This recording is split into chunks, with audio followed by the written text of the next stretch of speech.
What's up, everybody? It's Small Smack here, back again. No, it's been a while. I'm gonna be trying to upload more videos and actually trying to maybe possibly grow this channel a little bit. So I'm starting a little bit of a series, I guess you could say. It's probably not gonna uh, be a very long series just because of the context of it. But it's gonna be called something along the lines of Nostalgia Night or something like that, where basically just kick back and look at games that I played as a kid that influenced me, and just games that I generally look back on with a lot of enjoyment, and I just have good memories with them. So the first game we're gonna be doing for this series is Rainbow Six Vegas 2. Now I'm sure a lot of you guys are familiar with the Rainbow Six series because of Siege and all that. The older ones like the original Rainbow Six Raven Shield, and 3. So Rainbow Six Vegas 2 came out in 2008. It was kind of like pretty much the last somewhat realistic Rainbow Six game, as far as I can tell. It had definitely been dumbed down or simplified, I guess, from the originals, but it was still pretty fun. And being a younger kid and I was playing this back in 2008, it was really fun for me. I played it originally on the PS3, so I actually picked this up on a sale on Green Man Gaming just to reminisce about it. It was like $3. Basically, the premise of the game, it's just you know, terrorist hunting. Pretty much is what everybody played the game for. There was a story mode. The story mode was all right. Wasn't much of a story. Something along the lines of there's two chemical bombers or something in Las Vegas.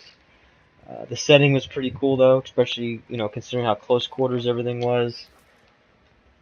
Just cool to be running through the casinos, shooting up everything and whatnot. And there's Terrorist Hunt, which is the mode that I played the most, and I think would draw the attention of pretty much everybody as well. Which is basically you can up to 1 to 4 player co-op, and you can jump into one of the mini maps. I think there's over 10 maps, something like that. They're all pretty fun, all very close quarters. There isn't any long range or open maps on this game, just not what this game is meant for. So yeah, pretty much everything was close quarters. There's sniper rifles and stuff like that in the game. But yeah, terrorist mode was the way to go. So that's pretty much what I played the whole time when I was doing this. The game had like a leveling system type of deal where there's close quarters or CQB, marksman, and then like assault, which are the 3 different kind of levels that you can level up on based on the actions you take on the game. Like for example, killing somebody at long range, which in this case in the game is like less than 30 meters considering how small the maps are. But things like shooting somebody in the back, killing at close range, shooting somebody while they're performing a certain action, stuff like that, just kind of added an extra little bit of uh, you know progress to the game, basically keeping you coming back. Some people would argue they don't like that, but I like a game that has some kind of progression system that keeps me coming back along with the gameplay as well. So yeah, that's how you unlock the weapons and gear. The gear was unlocked from just XP, which you just get from killing people pretty much. So that was fun. Since the game's been out since 2008, I booted it up, or I installed it just the other day. Booted it up and wanted to check out, see if the multiplayer was still live on PC. It actually is still live. There are still people playing it. I checked terrorist mode. Wasn't really anybody on versus from what I could tell, which is the third game mode. Versus pretty much just team on team. I wasn't really a fan of it in this case in this game. It just didn't really work well with the third person cover system and everything. But yeah, so yeah, the cover system was something that was added that wasn't in the previous Rainbow Six games, third person, which kind of signaled the downfall of the realism and everything like that. That it's you really don't have to use it in the game if you're just playing against PvE. But if you are interested in the game, yeah, then I would, there is still a somewhat active player base. The games that I did get into were kind of laggy. Um, it was enjoyable just for the nostalgia fact.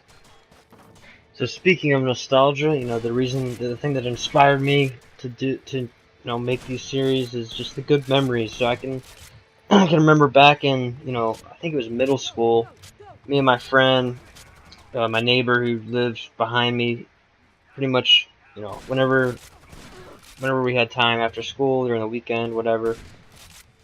We both had the game. He had an Xbox, I had it on PlayStation 3, so we would always switch off. That way we could still progress our characters and whatnot. Because it was always a race to see who could get a higher rank and unlock certain guns and whatnot. But I can remember we played split screen up in my room all the time on my PlayStation. We would always play the map Villa. I think that was a favorite of pretty much everybody that played the game. And we would just farm terrorist mode, just XP farm, if even though it's a first person shooter, but we would just farm XP. We'd try to unlock all the guns, get the highest rank, unlock all the gear and everything, and we just spend tons of time there. And it was just a great experience because you're sitting right next to each other in split screen, so you can see what he sees. It's really easy to communicate, and the teamwork aspect just works a lot more.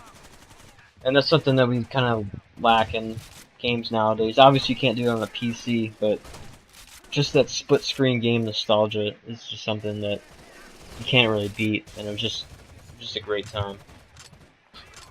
Pretty much from the moment I booted this back up on the PC just the other day, it just hit me hard. The intro, or the title music, and on the first intro level where you kind of have to rescue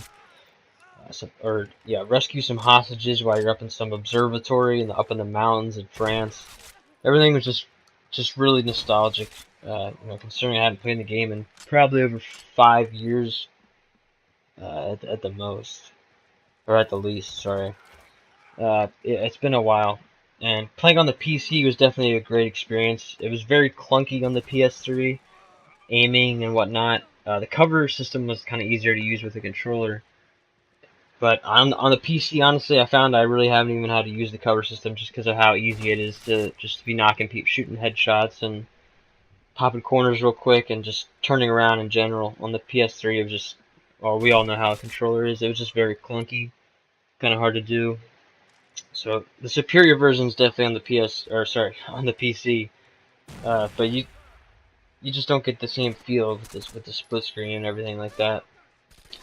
But overall, yeah, I'm going to start wrapping this up. This is the first nostalgia review. I know it's kind of all over the place. Next time, I think I'm going to be organizing this a little bit more. But let me know what you guys think about this, if anyone's even watching. Hopefully this gets some attention. I'm going to keep making some videos anyway. Probably make a few more this week. Some other things, not just this type of thing. Probably going to make some Marine Corps related videos, because I know people are interested in that. And that might get some attention to the channel, something like that. I don't know.